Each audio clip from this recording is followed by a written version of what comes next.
objects, characteristics of instructional objects.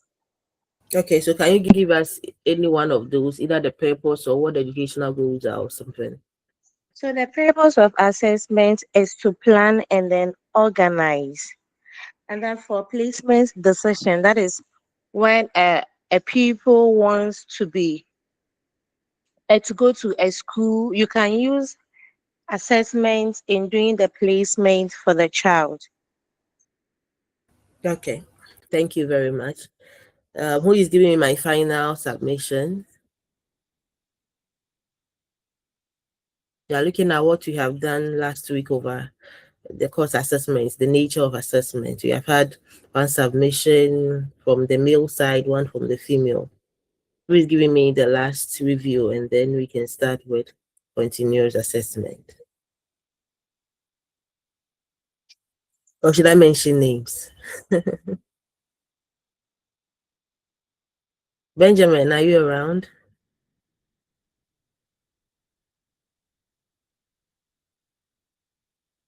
Ben, you were here last week. What do you remember?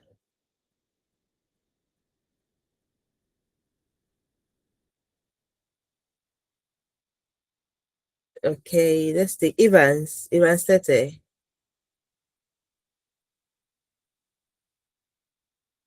Are you guys around? Or you just joined and left? Okay, Robert. Evans, okay, I can see your thumbs up. So what do you remember about last week's lesson? If you can type it, if probably you can speak where you are, it will be fine. Okay, so I think Evans will be giving me a submission. Now let's quickly look at what Unit 2 will be letting us through.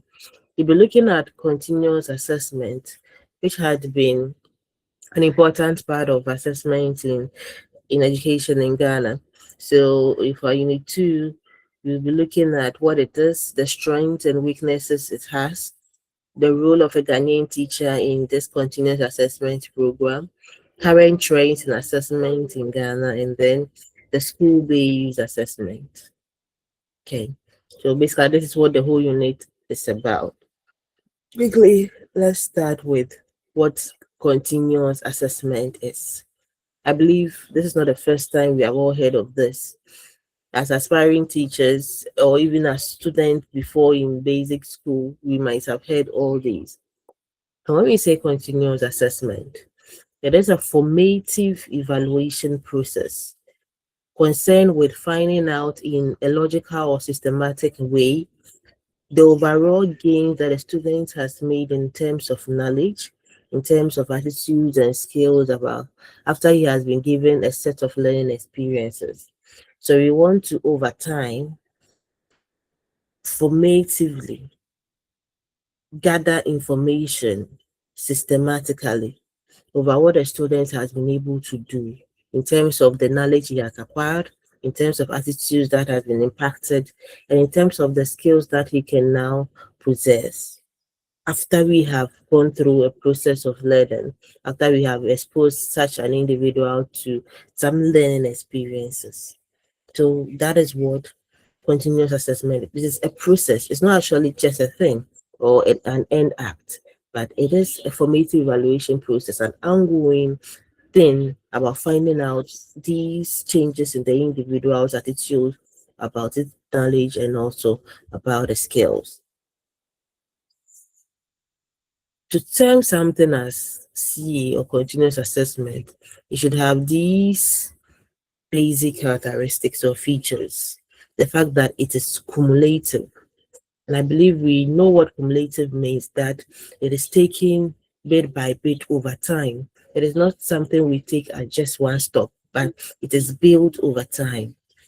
It is a continuous, gradual process where we pick information at each point in time. And so it is cumulative.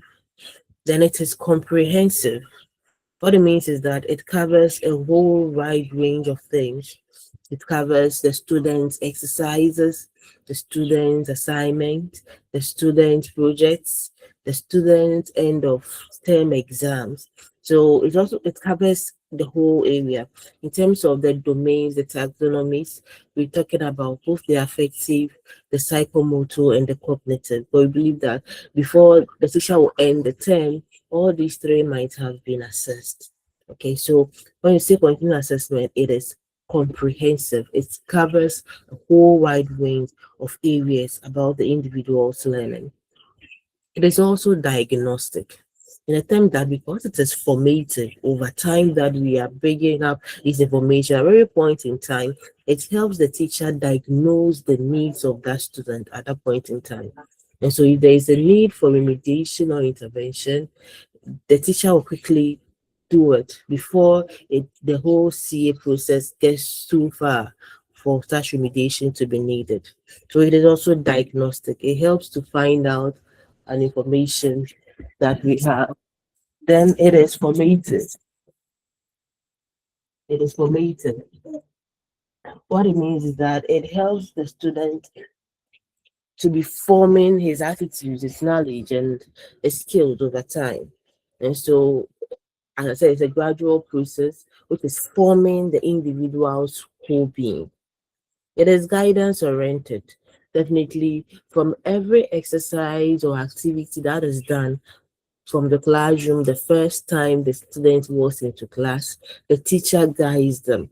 So, CA is guidance oriented and it's systematic in the sense that they will tell you what exactly is needed. It's from this process to that process. You're supposed to record this exact area and that exact area. So it is systematic.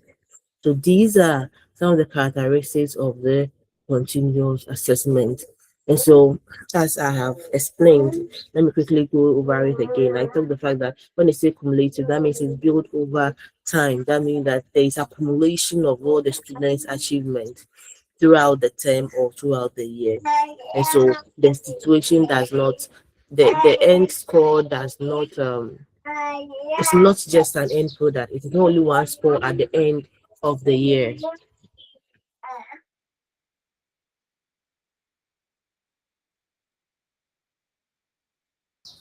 Then when we go to that of comprehensive, I've talked about the fact that it is totaling the individual's personality, and so many types of evaluation procedures are combined for us to get the final grade. Diagnostic monitors students' performance, formative, constant feedback, then guidance oriented. Okay, we'll look at that growth and the fact that it's systematic. Now, what are the strengths of this continuous assessment? It is important for us to do continuous assessment. I mean, any act that is done have its own pros and cons. And so for continuous assessment, you want to look at what is the strengths as well as its weaknesses and why do we even opt for it at a point in time in education. So looking at the strengths, one of them is that it gives us an excellent picture of how the student is performing over a period of time. And I believe you agree with me that because it is accumulated, we are taking scores at each point in time. It lets us know how far students is performing over a period. Then another strength is that it enables the classroom teacher as well as the whole school administration or management to be actively involved in how students are assessed throughout the teaching and learning process. This because the exercises are done, the examinations, it's all school activities, okay? We're not just waiting for an external body to do its final summative evaluation and then that ends it. But then the school and the teacher is meaningfully involved in the assessment scores that students will have. We know that for CAs, a part of the continuous assessment score was added to the final exams, whether it's the WASI exams or the BEC, and then the students is graded. So this actually makes classroom teacher and school administration more involved in assessment of students. Also, it enables the measurement of the three important domains in the taxonomy of educational objectives. We know that the three domains, some of them we can't actually evaluate all at a certain, as how our end of our external examinations are just a certain, okay. And so, to be able to effectively evaluate all the three important taxonomies, time would have probably been gone through it. And that is why if you're able to do this over a period of time, from classroom assessment, from the simple activities in class, from the basic end of semester exams and everything, then we can actually actively involve the assessment of the three domains. And then we can see whether it has been achieved in terms of its educational objectives. Continual assessment also help minimize students having fears and being anxious about failing in an exam, because they know that it is not only an examination that will determine the grade. And so if you have worked really hard over your classroom assessments, then you know that at least with the little push you have in your exam, you can still get a good grade. And so it takes away that fear that if I didn't study well for exam, or if something happened, an emergency, and my exam didn't go well, then that is the end of me. It also encourages students to work very hard throughout the period of teaching and learning. This is because students will not say, okay, let me wait. When I get to the end, I will study well, burn the candle all night, and then write and pass my exams. Because they know that every activity in the classroom also contributes to their final grade. So it encourages them to also work hard in their exercises, in their homework, in the projects that you give them. It encourages teaching to result in the total good of the individual and not only the passing of exams. Hence, the need to teach and learn all relevant topics, not only examinable ones. We all know that when it comes to the topics in a syllabus, we have the GS syllables, we had the WASIC syllables. And so there are likely examinable topics that probably were in the main syllabus or GS syllabus that teachers normally overlook because it doesn't really it's not examinable. Okay. But if we are doing the CA, then we are encouraged to cover every topic that is needed. Now, those topics in the syllabus are there for educational goals. Remember, they are there to give us educational outcomes that will help the society to function well. And so, if we are only relying on the topics that are easily examinable for students to pass, then we are lacking in that regard. But then, CA has a way that it helps or encourages the teacher to be able to cover all those topics, which will lead to the total growth of the individual in terms of such achievement of objectives. It also aids teachers to engage in diagnostic teaching due to constant feedback that they are given. As I give exercises, I mark, I give feedback. It helps me to know the problems I'm engaged in the classroom and then how to help my students. Okay. It also gives the opportunity for you to collect, to prepare, and keep up to date records on your students. That is what CA gives you. At every point in time, you are recording marks, and so you have prompt current data on how far your students have learned in various subjects. And then finally, we can say that all the stakeholders of education, teachers, students, parents, management, this CA gives you a better image of how students are performing. And then the school can also use this as an achievement to measure the achievement over a period of time and how learning experiences have also been built. So it also guides the stakeholders to have a better image of how students' performance and achievements are in school over learning experiences.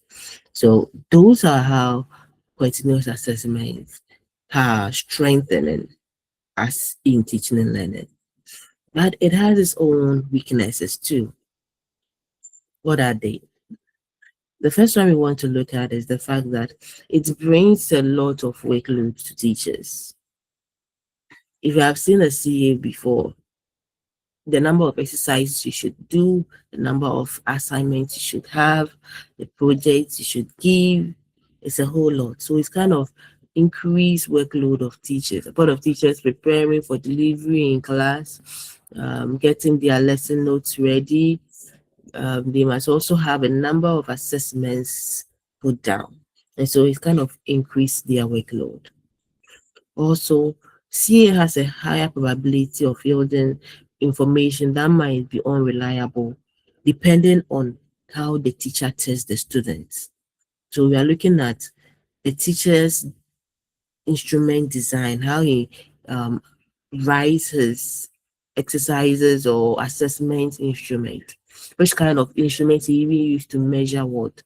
And so if a teacher is not well versed in assessment procedures, assessment instruments, how to write good assessments, then it might yield unreliable information about the student. Probably the student is well versed in a topic, but due to how the teacher selected his instruments for testing, the student might not have exhibited any better way of answering it, and so it might tell you that the student probably is not doing well, but in natural sense the student has enough knowledge to have gotten a higher mark. Also, there is inadequate materials and equipment to run the CA program in terms of the frequency of project works, in terms of even the printing of those assessment instruments.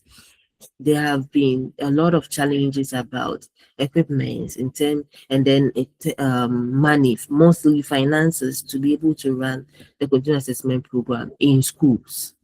Okay, so that is also a challenge for that.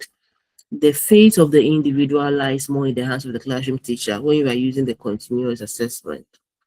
Why? Because this teacher is the one setting the questions, marking it, and giving feedback. And so it's kind of makes him the overall boss or determinant of what the student might do or might not do.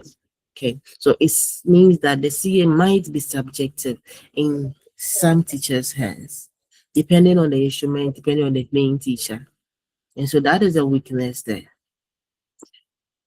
The credibility of certificates that we award based only on CA might be doubtful because the standard in one school varies from the standard in another school. How schools grade students, or even the type of assessment some schools give or schools give students vary. And so if we decide to only use CA to give awards or give certificates, then it might be doubtful because how well students are trained in school A might be different from what is done in school B.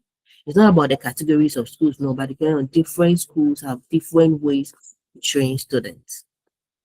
Continuous assessment also require close supervision, which is giving a burden to heads of institutions. Sometimes it makes it ineffective because heads have lots of work to do. And so if that supervision too becomes part of their work and it makes it ineffective, they don't really have much time to make a very, very impactful supervision. Handling CA data is also extremely difficult because of how to store them. You remember there have been situations that our cumulative records have gotten lost. And then maybe in your JHS2, you bought a new one and the teacher filled it for you. And so where to even store these data becomes quite difficult. And so those are some of the weaknesses of continuous assessment. Any question, any addition, any suggestion so far?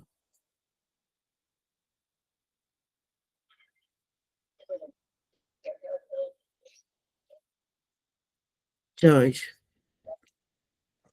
Yes, madam. Please, concerning the point five, the credibility of certificates awarded based on only the continuous assessment is doubtful. Does it mean that when teachers give continuous assessment marks, the WAEC or the external body do not use it because of this point? This is should I say a rumor, yeah, that we hear that they don't, but they actually say they do.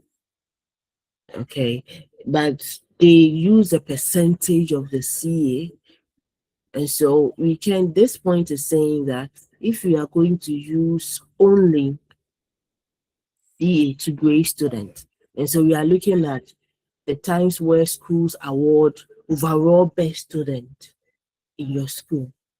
Now you take that certificate anywhere, it is doubtful because look at you think of what grading system or the kind of assessment that went on in your school that you might be the overall best student. The overall best student does not mean that probably you have achieved so much.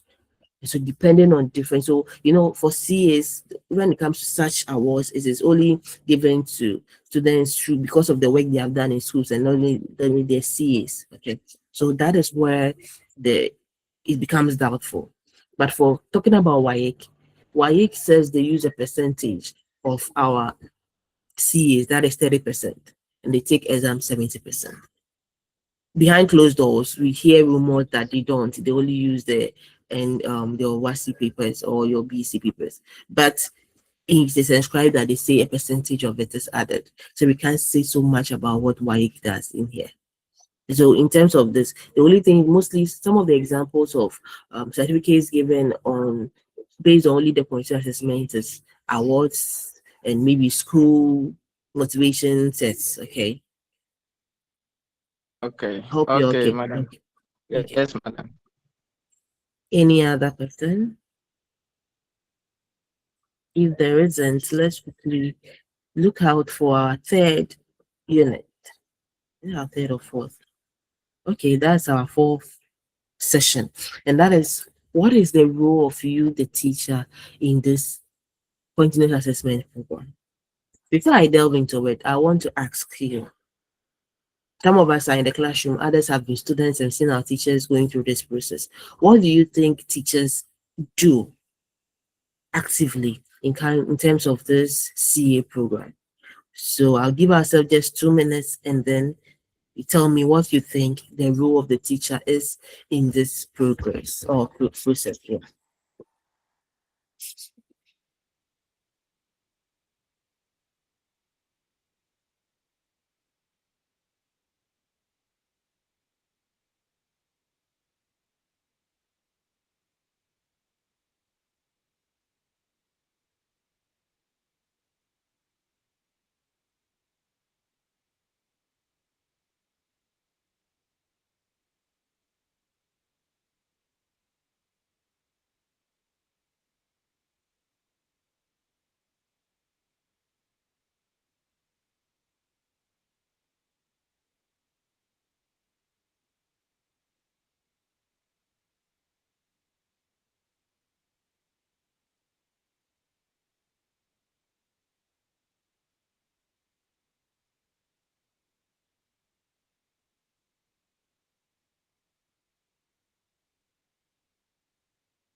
Okay, our 2 minutes is up. What have you thought of? Let's share.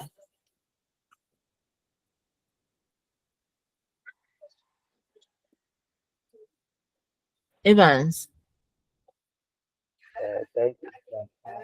Since it is a continuous assessment, I think that it helps the teacher to evaluate and monitor the progress of individual students in a class to give a positive feedback and advice to the authorities or the parents of the child. Thank you. Okay, I think we all heard clearly, and I think that is a good thing. The teacher gives the feedback. Okay. Jacob. Okay, thank you, madam. So, talking of continuous assessment, the role of the teacher in it, I think it also helps the teacher to know areas that he or she can, that needs improvement that they can improve upon. Okay. So the teacher, through diagnosis, is also able to give students feedback. Yeah. Okay. That's one.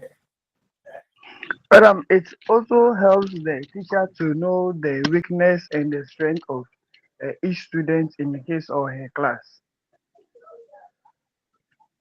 Okay. So the teacher to, so this is a part of diagnosis. Finally realize the needs of the students. Great.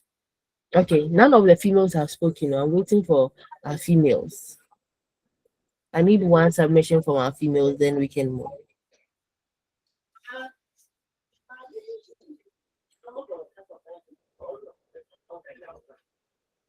Hello? Where are our females? So, okay. Jacob, do you want to still speak? Your hand is still up. Okay, so one thing about the continuous assessment is that it also helps the teacher to adjust his or her strategies when it comes to teaching, as he has been able to identify the weaknesses and strengths of the learners. Okay. So you identify those, and then that means that you are going to better your teaching methods after you have looked at these strengths and weaknesses and impactful how it is. Yes, Jacob, sir. Yes, that is it. Jacob, your network is okay. Okay. My girls says they are not speaking about this one, so let's move on. Probably the next question they will have an upper hand over it. Oh, do I have a hand up again? Okay, Anita. Okay, Deborah. Deborah wants to liberate us, so The teacher chooses the right method for the assessment. very good, very good. So it is the teacher's role to also choose the right kind of way, instrument for the assessment to be done. That's a good one there. Thanks a lot, Debbie. Okay, so let's quickly move on to our slides and see what the teacher have. I believe that we already said most of the things that we are going to look at. And so this is just a simple activity we are going to do. So we are looking at in terms of policy, what Ministry of Education expects all teachers to do regarding the continuous assessment program. So one of them is to give class assessments or exercises fortnightly, every 2 weeks, and record the scores of 4 of them with a maximum score of 10 each. So if you bear with me, if you go back to how our CAs look like, our continuous assessments, cumulative records look like, we had past that we had 4 exercise/assignments, 10, 10, 10, 10 each. And they're supposed to have those 4 assessment scores, either exercises or homeworks, with a maximum score of 10 each. Then the teacher is supposed to conduct 3 class tests in a term with a subtotal of 40. To 3 class tests in a term with a subtotal of 40. So let's say we have first exercises 4, 10 each 40. Then we have 3 class tests, also total amount of 40. So we have 80 gone. Then you give at least 4 projects or homework, which will sum up to 20.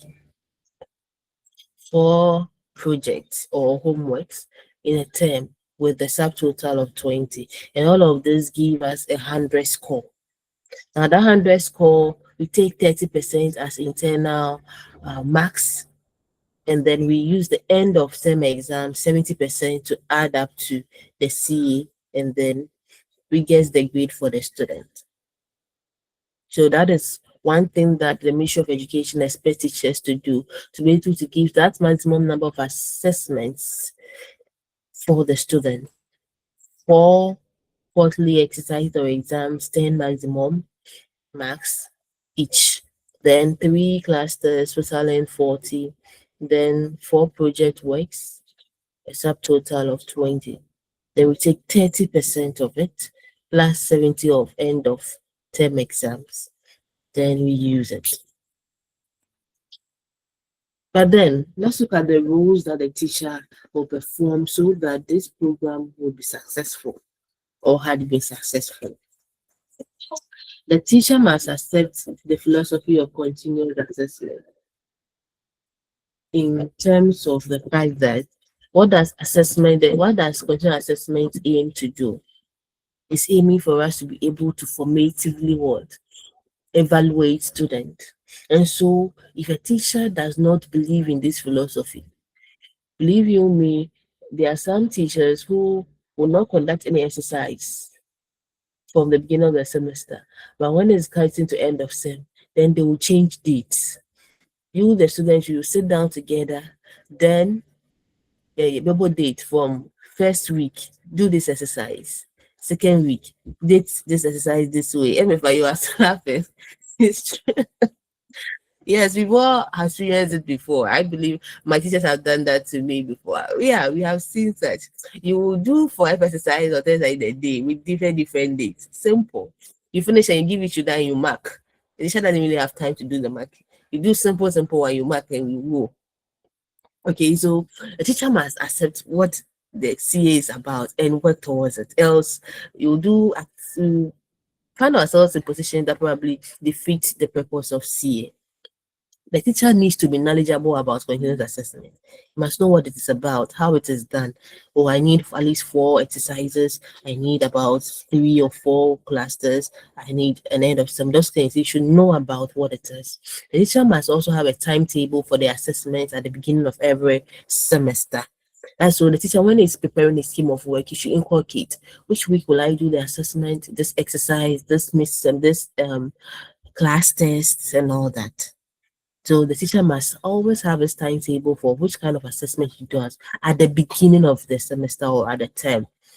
That is why in your scheme of work, you place those assessments at the very weeks that you will be doing them. The teacher must break the learning program of the period of instruction into smaller, specific, and well-defined units. That is what mostly all teachers do. We look at our syllabi, we look at the major educational outcomes, we take our educational goals, then we look at our objectives, or we look at our learning outcomes and learning indicators. Sure, so that they will not be penalized. Peter is saying that that's what teachers do so that they will not be penalized. Yes, definitely. So the teacher is supposed to break down the various objectives in the syllabus into small, specific, and well-defined units that you teach in the classroom. And on that, the teacher will look at its assessments. Okay. Now, the teacher must assess the learning outcomes and performances at the end of each unit of instruction. So that is also your work. Make sure that it's an assessment considered at the end of every unit of instruction. The teacher will also spread the assessment over all areas of student behavior. That means that you should not only be concerned with the cognitive domain, but also look at ways to assess the affective and the psychomotor domains. The teacher must formulate instruction or objectives that are SMART. They are specific, they are measurable, they are attainable, okay, they are achievable. So, okay, I have Robert complaining about his network. Oh, sorry for your network issues. So we are still on the fact that the role of the teacher there is to be able to formulate SMART objectives for teaching every unit of instruction. When we say SMART, we are talking about smart, specific, or let me even give you, have you ever heard of that acronym SMART and what it means? Each of the SMART words stands for something. Okay, I have Gifty here. Gifty says yes. Who helps me with the acronym? What about S? What does S stand for? Let's start with the first one. Specific. Specific. Okay, is it Joe says specific? Okay, you just said specific. What about M? Jacob. M is Measurable. measurable. Okay, measurable. Then let's move on. A is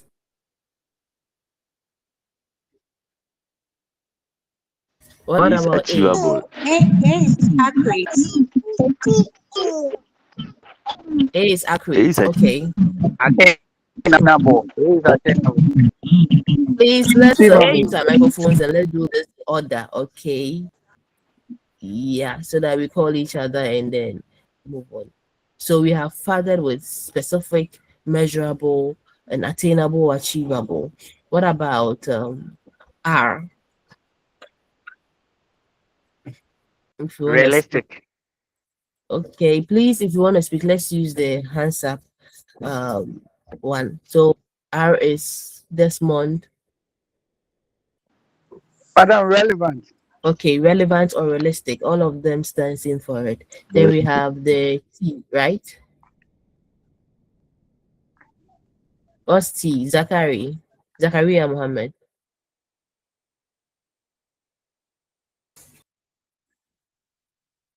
A lot of hands are down. T, what does T stand for? Okay, Desmond. Time bound. Madam, Time time bound. bound.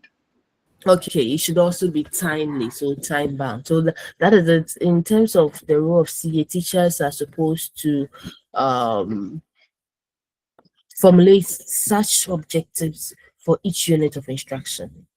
Then the teacher must also provide constant feedback, which we've all talked about. It's very important. Constant feedback is always very important to help the teacher better pedagogy, to help the student try to do better. Okay. The teacher must also report all the assessments that he has done in the areas of learning that is supposed to be recorded. Okay, so the appropriate record should also be done. The teacher must be involved in the remedial and individualized learning. What it means is that after the teacher have diagnosed the needs of the student, you should be able to find ways to help students that need some special aid in terms of maybe remedial classes or remediation or even individualized learning to help guide students to be able to learn on their own if they are having some challenges. So the teacher must be involved in that process. They must also engage in guidance and counseling, guide and counsel students in terms of how they should learn, in terms of probably what they can do better to learn better. The teacher must also engage in constant evaluation. You know, evaluation is about making judgments. So you should continuously evaluate the score students are having, think about it, and make value judgments about it to help the students. Okay. So those are what is expected of all students in all teachers in the CA system in terms of Ghana. But what are the current trends in assessment in Ghana? There have been so many other policies that have come up with how assessment should be. And so we want to look at current trends assessment according to what our model wants us to look at. I always say that they have been even a more recent trend, but because it is not captured in the model, we'll talk about that sometime somewhere so that we know what is abreast right now. But for now, according to our model, we'll be looking at um, current trends as to where it go to. Now, in the educational structure and reform that was implemented from September 2008, the form of assessment is based on two concepts and procedures, which are based on one, the profile dimensions of each subject, and two, the SBA, which is called the school-based assessment. So from the year 2008, there has been a new implementation about the assessment policy. And so we took away what we call the CA and now we are doing the SBA, which is the school-based assessment. Okay. Then we're also looking at assessing students based on profile dimensions of each subject. You realize that each subject has its own dimensions. We will look at what profile dimensions is. So it has its own profile dimensions. I believe those of us who we did curriculum, we saw what profile dimensions were in our curricula. Do you remember? Yes, madam. Okay, so anybody help us recap what it is?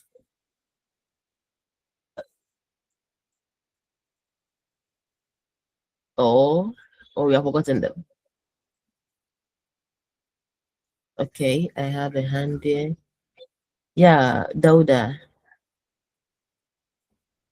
The underlying behavior for teaching, learning, and assessment. Okay, Hello. yeah, thank you very Okay. much. Yes, Okay. thank you very Okay. much, Dauda. Uh-huh. Okay. Thank So you. Every subject has its own underlying behavior. So, and the subject like maybe clothing and textiles or management and living is different from how definitely its dimensions will be in terms of science and English language. So decide that okay, then let's base assessment on each subject's profile dimension. That is that point. Okay. Then school-based assessment too was going to now replace continuous assessment. Now we will look at what school-based assessment is about and how different is it from the continuous assessment. So let's first look at assessments based on the profile dimensions of each subject. Assessments based on the profile dimension of each subject. When we talk about a profile dimension, we are saying it is a psychological unit for describing a particular learning behavior. A psychological unit for describing a particular learning behavior. And so a profile of dimensions is made up of more than just one dimension. A profile of dimension help to describe, according to what even Dauda told us, the underlying behaviors for teaching, learning, and assessment. Helps us to describe the underlying behavior for teaching, learning, and assessment. And so, in this case, a specific objective must be stated with an action verb, which will tell what the student will be able to do after the what instructional period. These action verbs, as we have talked about in our other curriculum, and even when we started in Unit 1, corresponds to a particular level in any area of the taxonomies of educational objectives. So, depending on the school that you are in and the kind of profile dimension you want to achieve, it has its own action verbs that you will use. And that is what the focus should be on teaching and learning in schools. However, schools still center or stress more on the lower ability skills. Because you see, when you look at the hierarchy, especially the cognitive one, the Bloom's taxonomy, you'll see that most questions under the create and then the evaluate we don't really set questions on that. And so most schools normally stress more on the lower ability thinking skills to the detriment of the higher ones like the apply, the analyze, the create and evaluate. And so students will only be able to answer core questions, but they will not be able to think through problems and have higher thinking abilities. Okay, so that is what was found. And so the higher level abilities is necessary for the betterment of lives of individuals because you realize that life is not about just recall and tell us, but it's about how you solve problems. And if you're going to solve problems, that means that you have so much information to be able to, let me say, evaluate and apply what you have learned to solve a current or a new problem. And so the major profile dimension that was categorized in was one, under knowledge and understanding. Then we also have under application of knowledge or the use of the knowledge. Then we have attitudes and values. And we also had practical skills. So the profile dimensions and the higher thinking orders and lower thinking orders were then put aside and categorized well into just these four.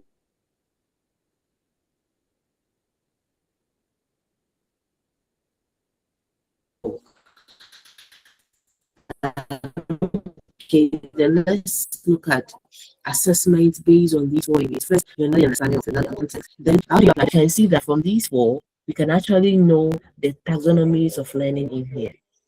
We can actually categorize the taxonomy into each of them. Let's look at it. Under knowledge and understanding, where do you think it will fall under the taxonomies of learning?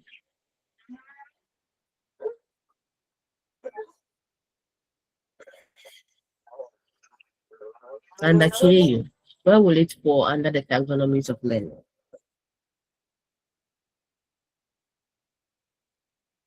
Is it the cognitive, is it the affective, or the psychomotor?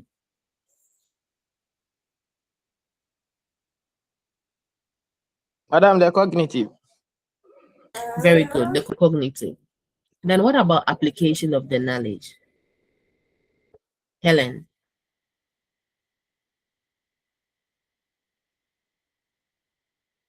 Helen, please, you can speak, or mute and speak.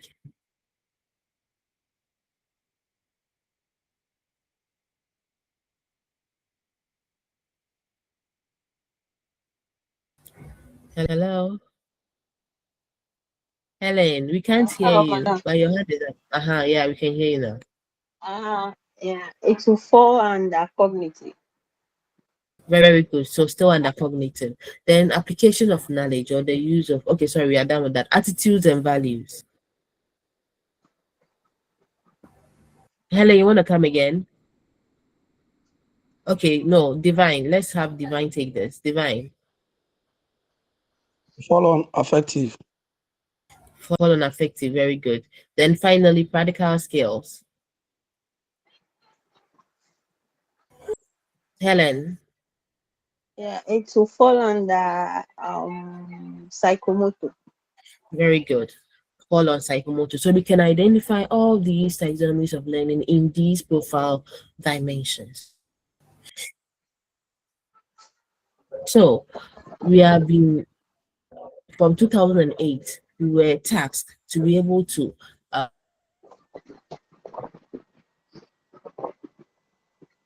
assess students based on these profile dimensions and not only on the taxonomy that we had learned. Then specific objectives were asked to be set in a way that it will reflect a representative sample of what the syllabus is also asking us to do. And so that is why in our preparation of a lesson plan, when you have your objectives, at the end, your assessment should always reflect your objectives.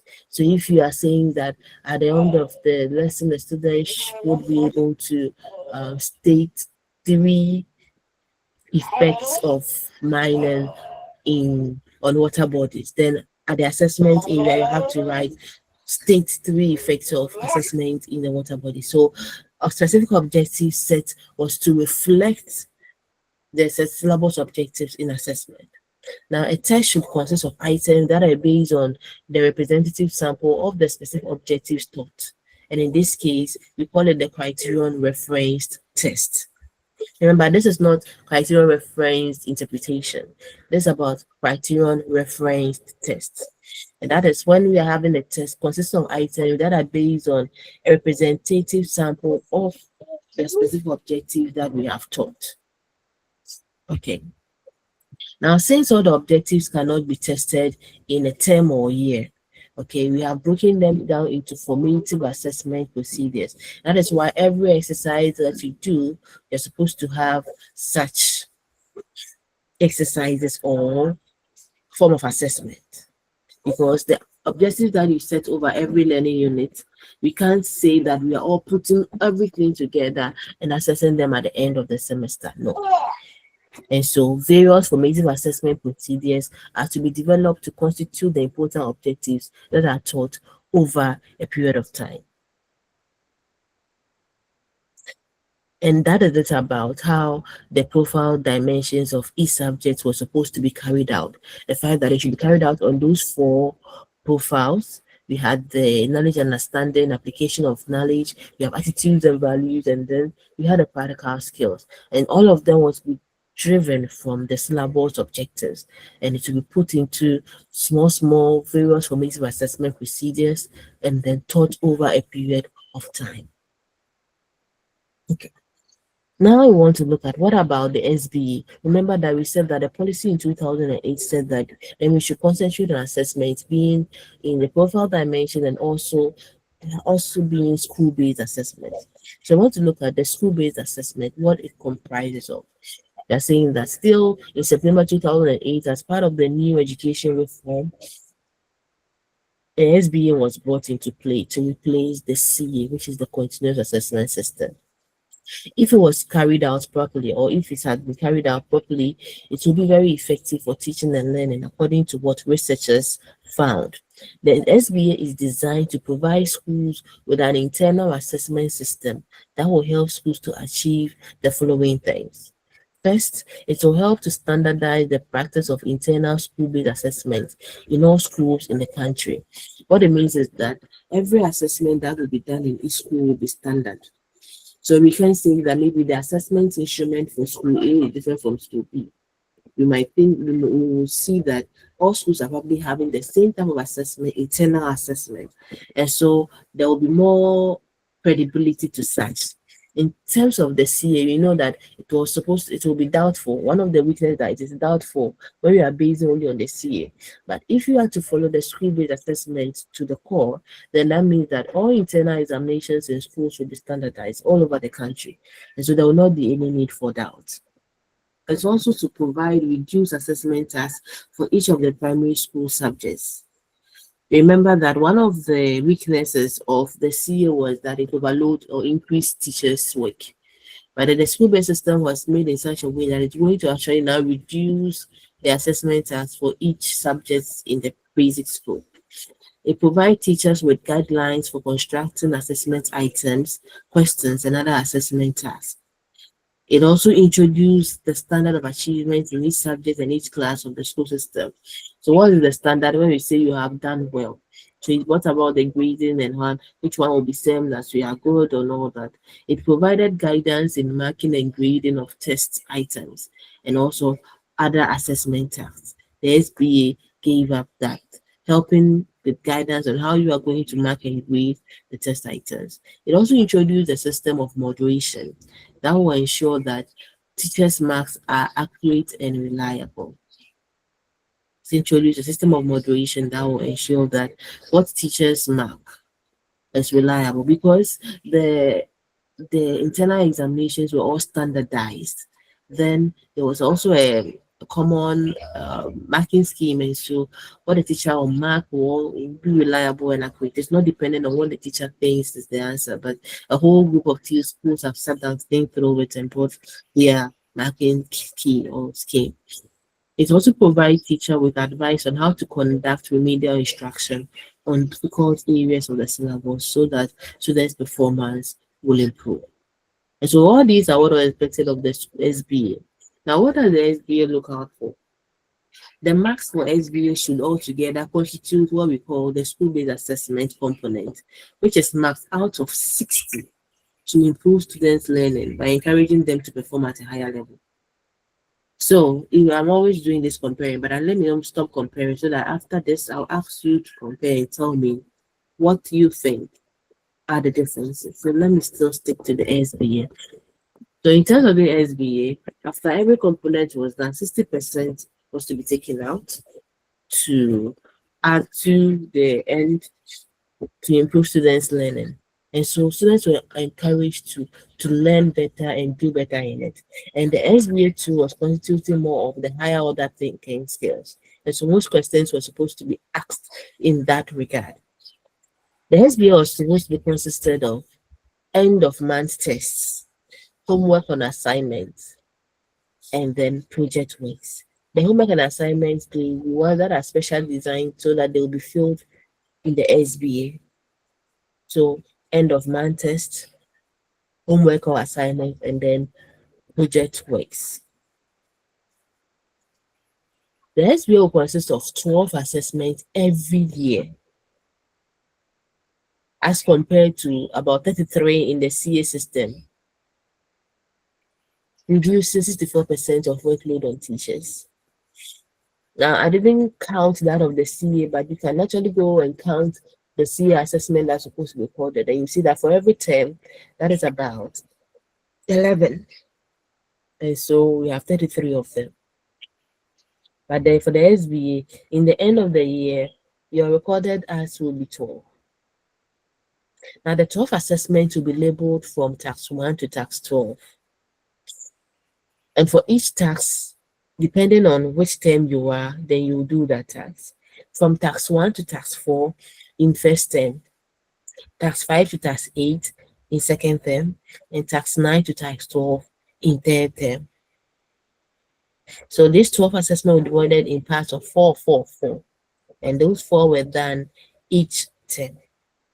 Now, what is supposed to be done for each of the terms? For the task 1, which normally starts with the term. So in first term, it's called task 1. In second term, it's called task 5. In the third term, it's called task 9.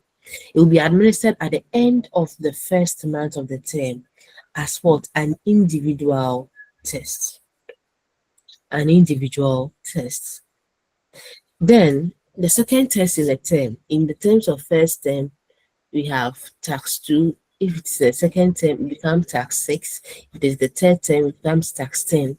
Will be administered as a group exercise with 2 or 3 instructional objectives that a teacher will consider very important but difficult to teach and learn. The students must therefore put it more into practice. So that group exercise that will be placed in the second task in every term, it will be administered in a group, and the task will be not easy, but a kind of concept that might be difficult to teach and learn, and so will require more practice for students to get it. And that is why it will be put in as the group exercise to let people come together, students come together and help each other to grasp that concept. When it comes to the third assessment, for first term, it is called the third task. For the second, it is task 7. For the third, is task 11. It will be administered also as an individual test and under supervision of the class teacher. And normally, it is done at the end of the 11th or 12th week of the term. Then the final task for each of the terms, that is for task 4, 8, and 12, would be a project which will be undertaken throughout the term and submitted at the end of the term.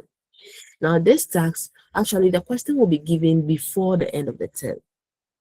So it will be submitted when the term is about closing.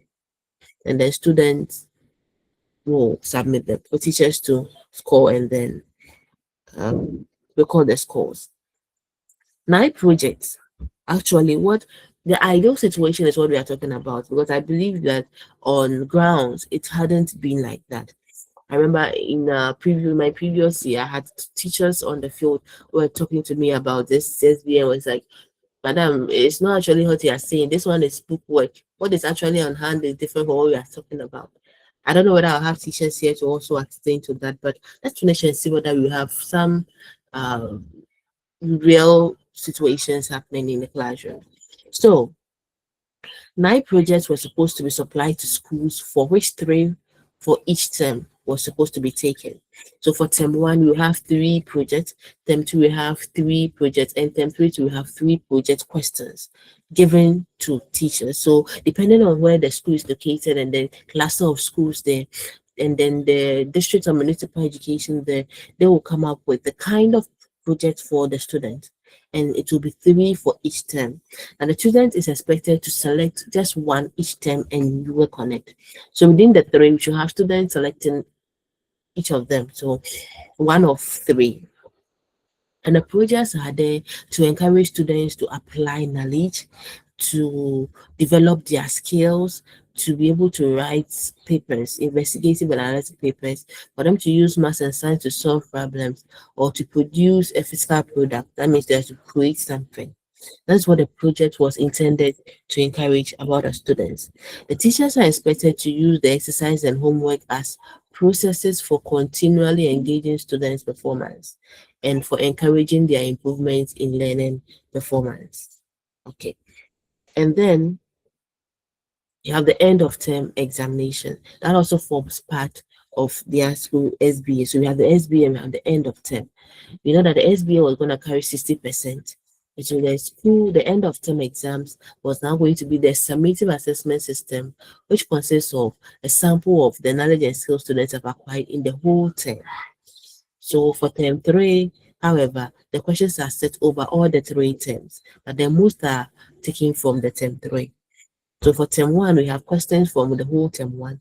Term 2, the questions from both term 2 and some from term 1. But term 3 too, we have more questions from term 1 and term 2, but most of it from the current term there. The SBA is very important for raising students' school performance because there are not so many assessments to be done there. And so the little that students must do, a teacher must also look at. There is so much concentration on the teachers will focus and do well to get the scores marked and all that. Students will put all their energy in because they know that it also has a take in their final score. The total mark for the end of term exam will be scaled to 50. Then the 60 marks for the SBA will also now be scaled to what? 50. And then they combine both of them to become 50-50. WAEC will also scale it to 30% to determine examination results. Let me take it again. The SB, after we have done all those four projects for each term, so 4 projects for term 1, then we scale it to 60. And that 60 marks will now be scaled back to another 50%. The end of semester term exam 2 will be scaled to 50%. Now 50-50 comes together to give you a 100 score. And that is what is submitted.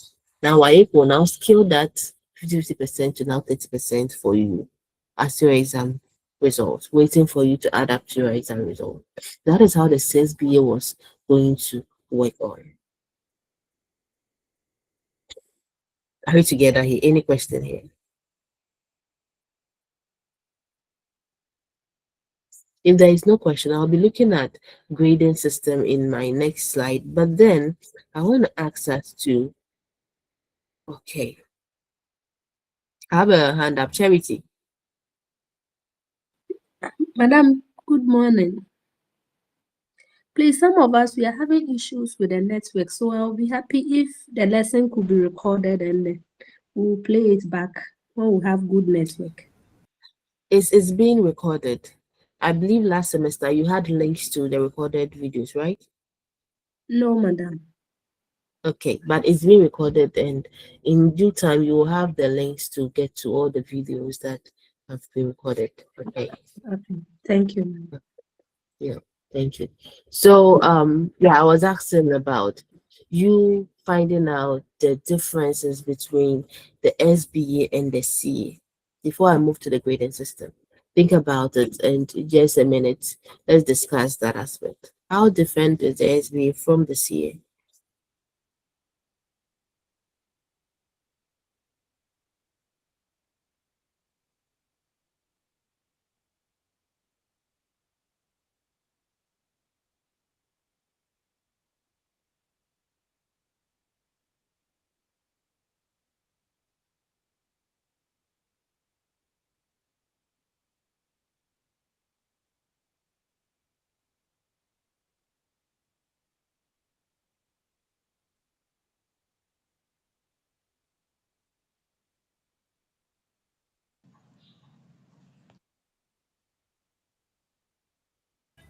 I have a hand up, Charity.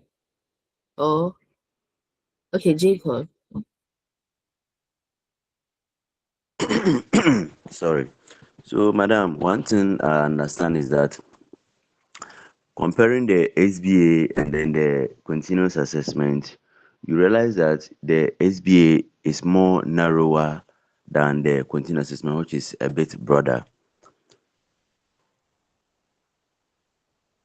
How, in terms of narrow and broader, what do you say about that? So, talking of the SBA being narrower, you realize Hello, that madam. the evaluation in the SBA is done within the school assessment or within the school. By talking of the continuous assessment, it's not only done in the school but outside the school too, like other this thing.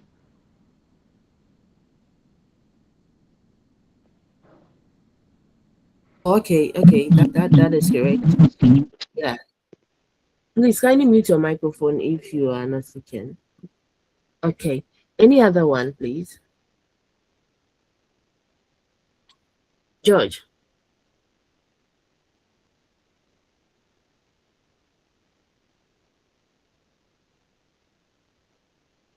Hello, madam.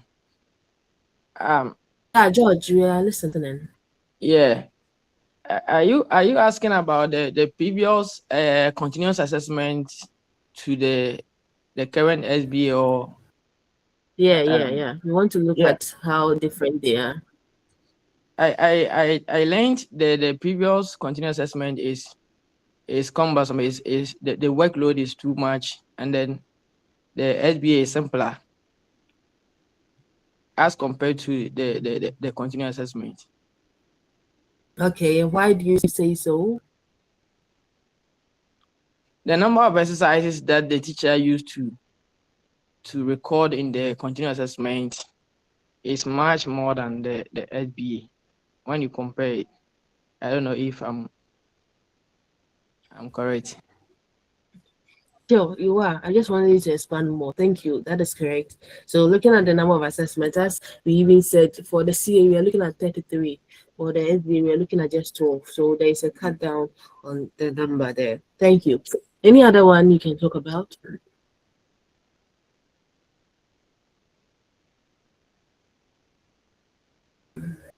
Okay, I think I have Anita.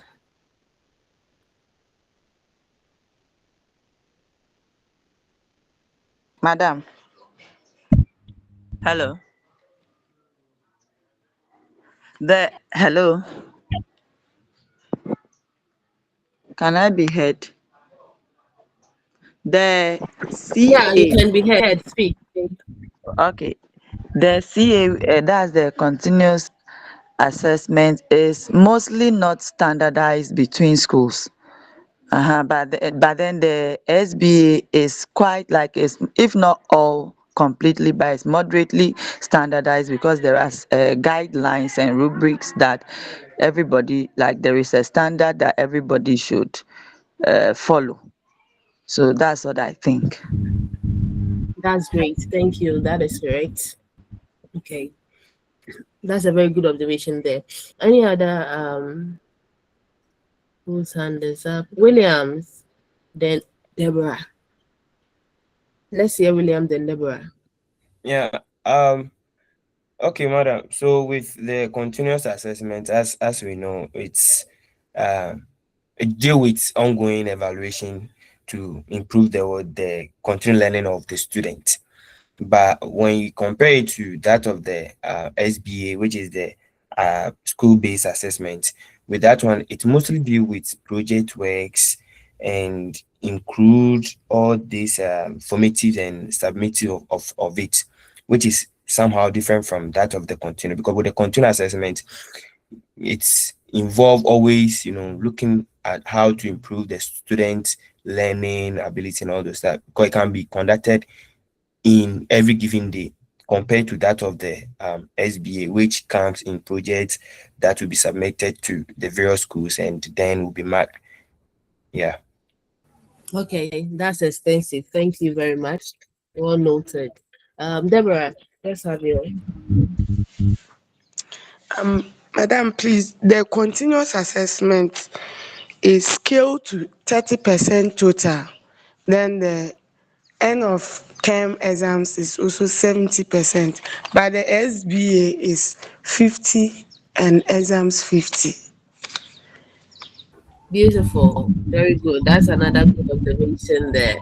So let me also use this to ask you, if you were a student, which one would you have liked better? 30-70 or 50-50?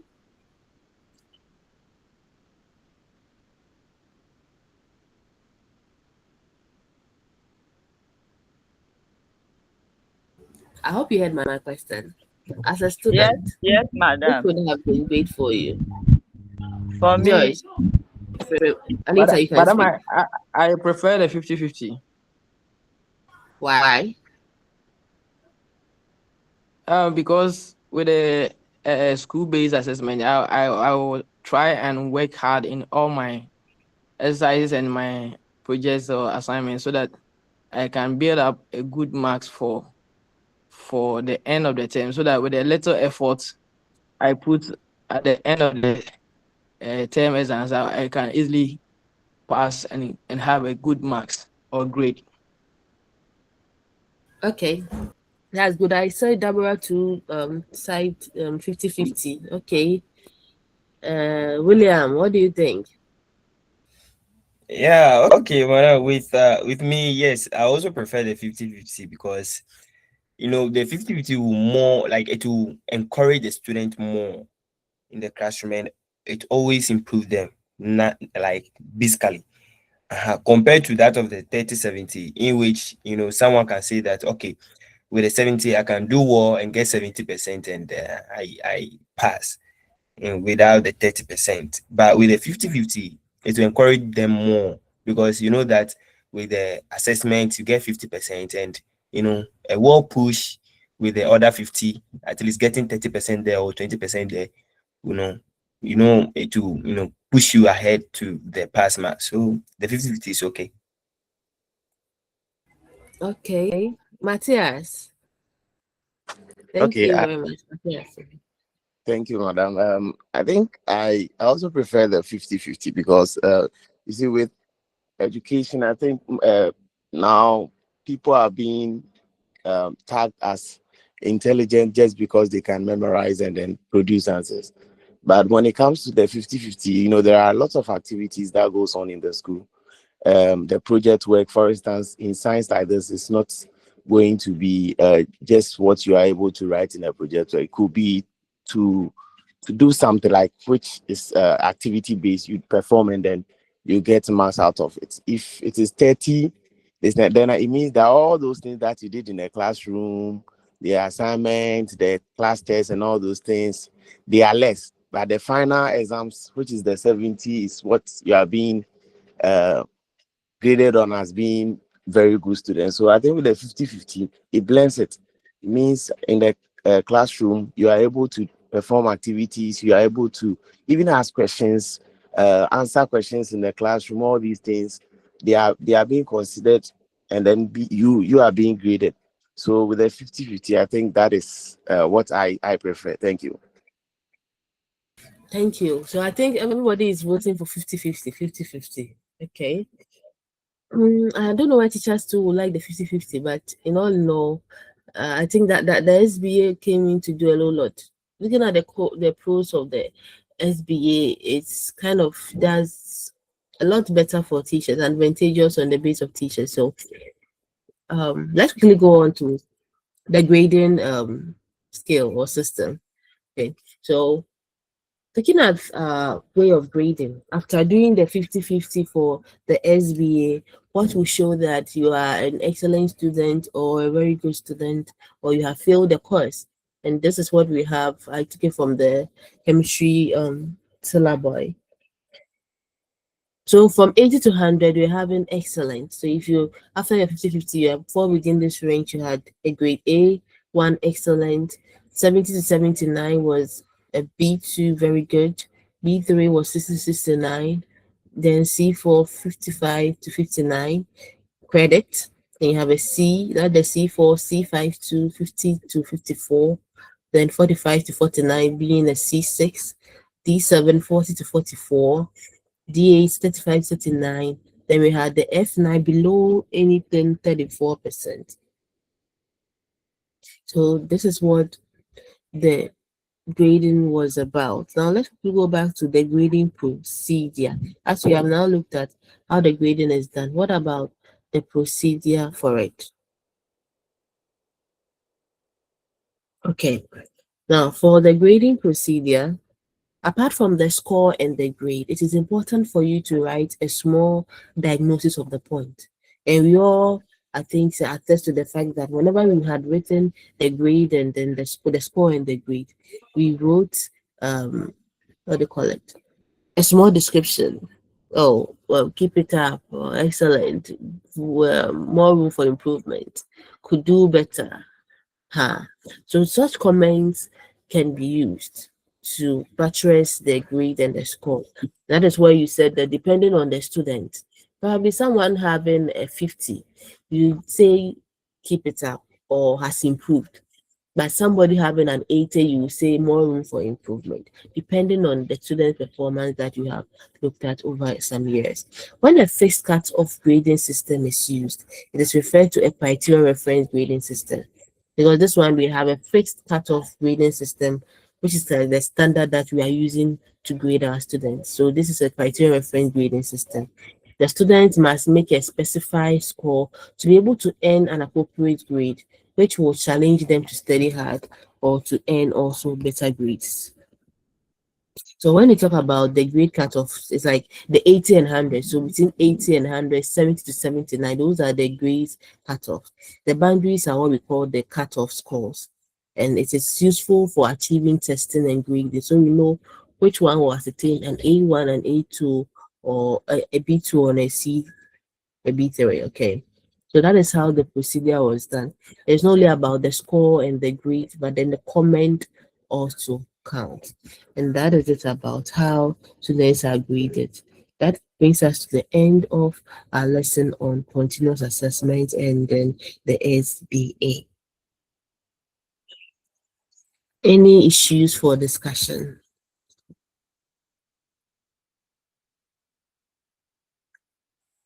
If there's no issue, may I ask the question? So, yeah, that's not. Madam, with assessments, we know that we have oral assessments. So how do you keep records? How do you keep records when you do oral assessments in the class? Okay. Currently, or let me even ask the class. Let's share ideas on this one. If you want to do an oral test, how do you keep records of it? How do you keep records of oral tests? Share with me what you think. If you are the teacher, conducting a test, how will you record such?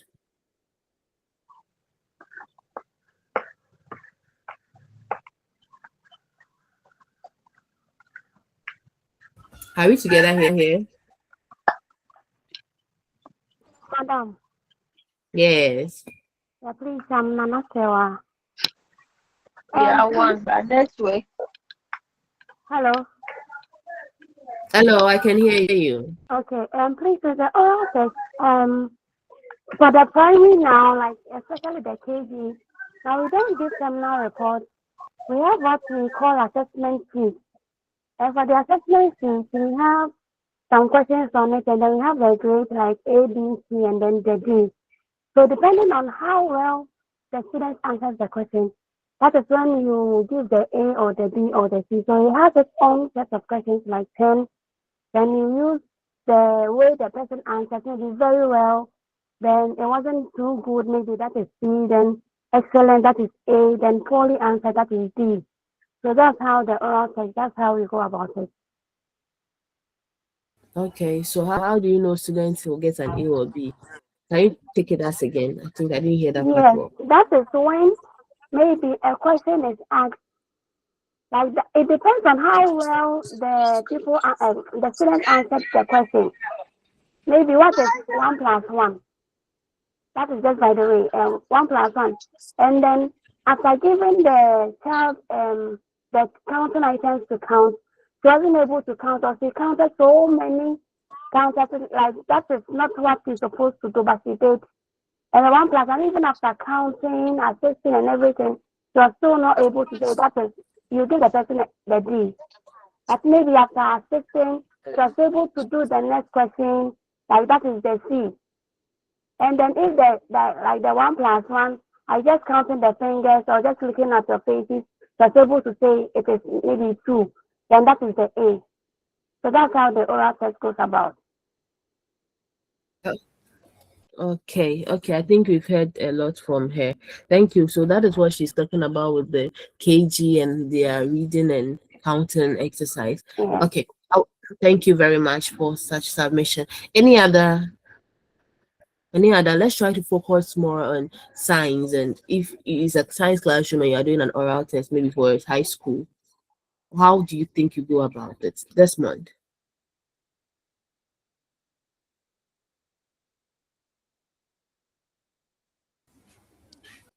Hello, madam. Yes. With this one, I think it is very difficult to use the oral assessment and record something for the students. Sometimes you can use it, but I don't think you can get marks for them. You can only observe them, those who are contributing and those who are not contributing. But at times, some students are good, even though they will not contribute, but when you ask them to write on paper, they will be able to write and write well. So I don't know how you can use questions only to assess your students and then get marks for them. And I'm also asking why. I have a question. Why is it that always the GS and our officers they always want us to give more exercises and let's say they need the output, the work output, to show that lessons have taken place or not. Sometimes there are some practical aspects which you use or goes through with students, but you wouldn't get time to get them on paper. So I don't know why they always want us to write more exercises to show that lessons have taken place or not. Let's say the ICT or computing, there are some practical aspects which with a topic you can go through with students for maybe 3 weeks. Here we don't have enough computers, so you have to go through with students one after the other. But when they come and they don't get enough exercise, they will complain. So I also want to get an explanation for that. Okay. You had a submission first, great, and you're asking a question. I will definitely show it back to the class. So let's take note of his answer. Question is asking why much exercises are needed by most officers when they are come to supervision. Why do they really need such assessments? Okay, so let's try and answer both questions. Whoever had ideas about it, I have Fred's hand up. Fred, you can come in. So I want to speak about the oral assessment. Okay. How to score the marks for the oral assessment. What I know is that for oral, you have to draw a rubric. For example, if maybe in a science class you're asking for a definition of acceleration, you draw a rubric. Maybe there are certain keywords that, if there are certain keywords that you are looking for, let's say 3 keywords in definition of acceleration. If a student gives the definition and mention all the 3 keywords, then you score the student that full mark. If a student mention only 2 keywords, then you have a mark for that also. If the student mention maybe just 1 keyword in the definition, then you also have a mark for that. And then for the lower learners who may not even use any of the keywords, you may also have a mark for them. That is what I know. Thank you very much. Thank you a lot, Fred. As you really spoke my mind, but thank you. Yeah. William. Yeah, madam. So with the oral test, in let's say with science in SHS class or any senior high or high level class, we can go with the criteria base. Even let me use our presentation for instance or example. So when it comes to this oral test, assessment, we can use the skills sets of the person. We can also talk about the pronunciation as our colleague talked about. We have some keywords in some definitions or the keywords, some of the keywords that you have to use in your presentation.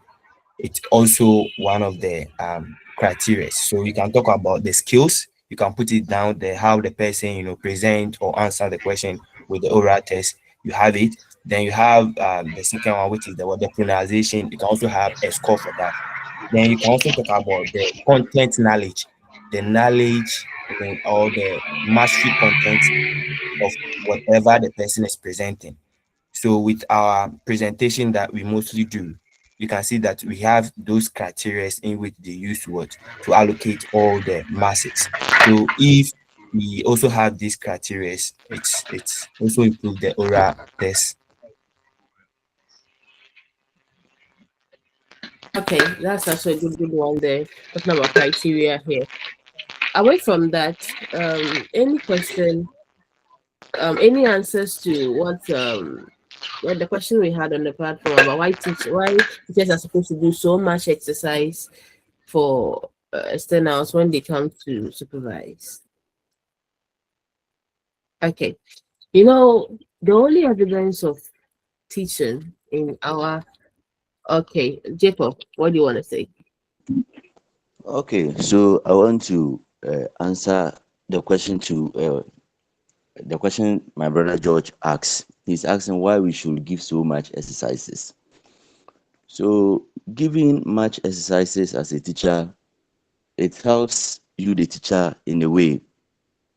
When you give exercise, depending on the performance of the learners, it helps you to know whether your lesson was well taught or not.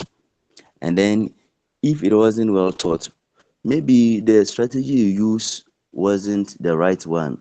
So it means that you have to what? Revisit that topic and use what? A different strategy. But if you are just teaching without giving exercises, you may think everything is going on well, but at the end of the day, you realize that nothing has been achieved. So that is why it is always important that after every lesson, you give an exercise and then you assess the student and it also assess you, the teacher. So whatever scores the students come out with, it's also an assessment to you, the teacher, because if you give and maybe only a handful were able to answer the question, it tells you that your delivering wasn't what that good. That is why they are always on teachers to give more exercises. Thank you. Okay, thanks a lot. That is a good one there. I wanted to also add that in our part of the world, the only evidence that teaching has gone on and learning has actually gone on is when we have assessed. We are not in a place where they have video recorded teachings and all that. So if any external come to class, school, over it comes in the fifth week, how does he know you were in school teaching and there has been an effective teaching, not just teaching, but effective teaching has gone on over 4 weeks? It wasn't there, and there is no videos to showcase that. And so the exercise is what they rely on to show that if a teacher has taught, definitely an assessment might have gone on, and a written assessment might have gone on for the teacher to have those scores. So that is the evidence they normally is the evidence. That is why they are strive for more. If you're doing more, that means you have been in class more. Because if I teach one thing here, I'm expecting that students should be tell me. Now the example about the ICT you talked about, one thing you can do is to have activity sheets or worksheets that students come to do. If they click, what do they see? Let them write. So that there can also be those evidence they have that, oh, I used 3 weeks to teach how to save a file. Now, this is the activity sheet each group came for. So if you come in, you click, right click, what do you see? The students will write. So those evidence will let the person know that, oh, okay, the 4 weeks that they used for this practical, they had been consistent work, and this is the evidence to show that this week they did this, they saw that. Okay, so everything's our evidence. Okay, and that is why they need it. And then the exercises also give you feedback. If I teach raw, and I leave, I don't know whether my students have actually grasped it or not. It is only when I ask questions that I know whether they are following or they've grasped the concept. And in that level, we're expecting that most of the questions we are asking are written, not orals. Okay, so that is why much is asked at that point in time. Okay, George, your Okay, hand is up again.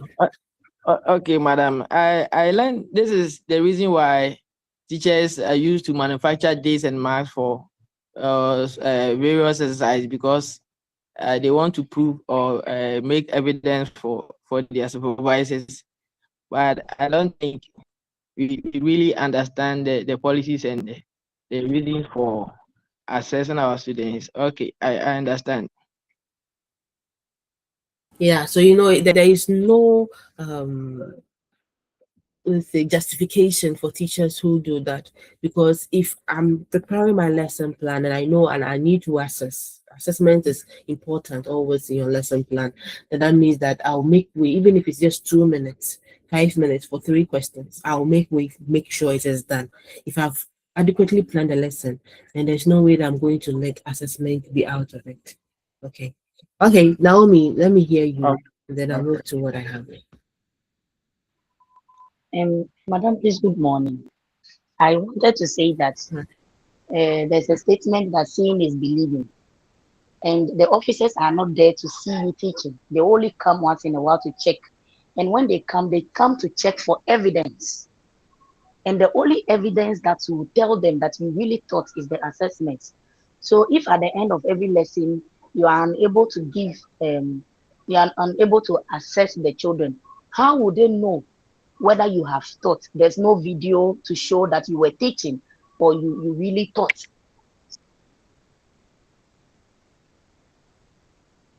The assessment is the only evidence for them to know that you have done your work.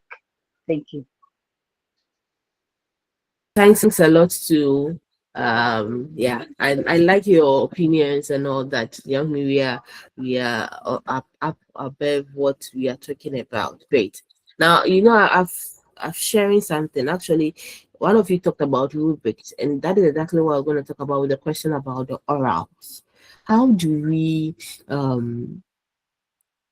mark rubrics, oral stuffs, or even not written exercises? We normally use rubrics. If you are going to observe, it's you're going to observe. Yeah, use the senses to observe. Definitely, you should have a rubric for assessing it. Now, that rubric will tell you what are the vital things I'm looking out for in this work. So, in terms of this one was a presentation.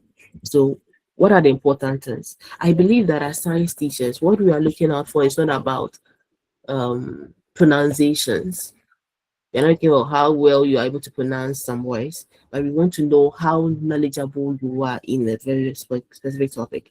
We are not looking at the kind of vocabulary or how your English is flowing, but we want to know content. So I believe that most of our science, we are going to do rubrics. Let's concentrate on that knowledge, not about pronunciations. Let's leave it for the English people to check their pronunciations and all spellings and all that. But let's look at what is the student trying to communicate. Now, for this assessment, that the rubric that I'm having here, the question was about them writing a project. They choose a career, like maybe a forensic scientist, and tell us how the person is using chemistry to impact the economy of Ghana. Okay, so this is what the rubric I'm going to use. The total marks, I think, was going to 20 marks. 20 marks. So first, if I'm able to read understanding of role of chemistry, you should get 4 marks if you get an excellent work. And how would I give you an excellent work? If you are going to tell me or demonstrate that you have a deep understanding of how chemistry apply to maybe pharmacy and development, then you can get the 4 marks. If I show clearly that in your presentation, you are showing clear understanding of just some minor gaps, you get 3 marks. I'll give you 2 marks if there is limited understanding, you don't see any connection, you get 2 marks. I'll give you just 1 mark if it seems like you don't even understand the topic or you are off the topic. So in that format, this is how I'm going to grade my students. How I'll give you 4 marks, 3, 2, or 1. In terms of economic relevance too, I have stated what I'll give for 4 marks. If you clearly explain economic impact, I'll give you 4 marks and all that. An application, if you're able to give me 4 or more well explained relevant examples, 4 marks. If you give me 3 marks. If you give me 1 or 2 marks. If you don't give me any, just 1 mark. You see, so this is how you should prepare your rubrics for orals. Don't think that the oral is just something you just do for fun. If you intend to record it, then you should have a rubric that guides you, and then it is fair. You already tell your students through how you are going to grade them. So at the end of the day, if you give them 4, 3, 2, they understand why they got it. It will not be based on subjectivity. It will also make it objective. So that is how for orals and any other assessment that are not handwritten and mostly what we are going to observe, we use the rubrics for. Now, these rubrics, I didn't think through it. It was from what we call a subject-specific app. Now, the senior high school, in senior high schools now, there has been a new app that has been procured for teachers so that teachers do not stress over how to test students, how to even prepare assessment for students.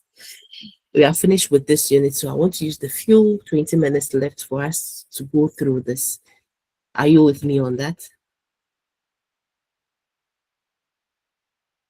Okay. Yes, please. I see some thumbs up. So I'll switch on my, let me say, the screen. While we're moving to another screen where we'll go through how it is done. Move up to a new window. Okay.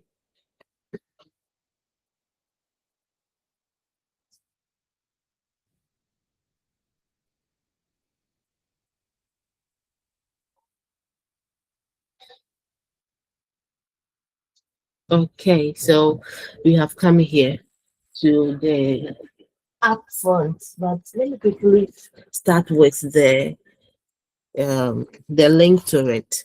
The link is https subject specific app.